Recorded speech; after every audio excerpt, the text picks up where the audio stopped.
ಸಚಿನ್ ಪಾಂಚಾಳ ಆತ್ಮಹತ್ಯೆ ಏನಾಗಿದೆ ಅದಕ್ಕೆ ನ್ಯಾಯ ಕೊಡಿಸೋವರೆಗೆ ಹೋರಾಟವನ್ನ ಮಾಡ್ತವೆ.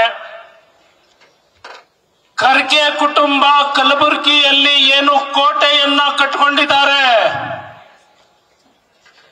ಈ ಕೋಟೆಯನ್ನ ಯಾವುದರಿಂದ ಕಟ್ಟಿದ್ದಾರೆ ಅಂದ್ರೆ ಭಯವನ್ನ ಹುಟ್ಟಿಸೋದ್ರ ಮೂಲಕ ಕೋಟೆಯನ್ನ ಕಟ್ಟಿದ್ದಾರೆ. ಅಮಾಯಕರ ಮೇಲೆ ಸುಳ್ಳು ಕಂಪ್ಲೇಂಟ್ ಮಾಡೋದ್ರ ಮೂಲಕ ಈ ಕೋಟೆಯನ್ನ ಏನ್ ಕಟ್ಟಿದ್ದಾರೆ.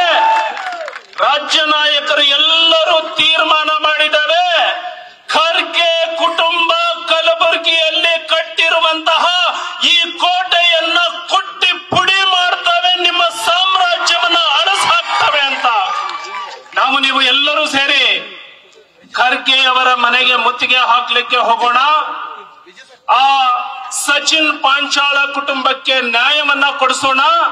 ಹಾಗಾಗಿ ಖರ್ಗೆ ಅವರು ರಾಜೀನಾಮೆ ಕೊಡೋವರೆಗೆ ನಮ್ಮ ಹೋರಾಟ ಮುಂದುವರಿಯುತ್ತೆ ಅಂತ ಹೇಳ್ತಾ ಈಗ ನಮ್ಮೆಲ್ಲರನ್ನ ಉದ್ದೇಶಿಸಿ ಮಾನ್ಯ ಪ್ರತಿಪಕ್ಷದ ನಾಯಕರಾಗಿರುವಂತಹ ಸನ್ಮಾನ್ಯ ಆರ್ ಅಶೋಕ್ ಅವರು ಮಾತನಾಡಬೇಕು ಅಂತ ವಿನಂತಿಯನ್ನ ಮಾಡ್ತಾರೆ.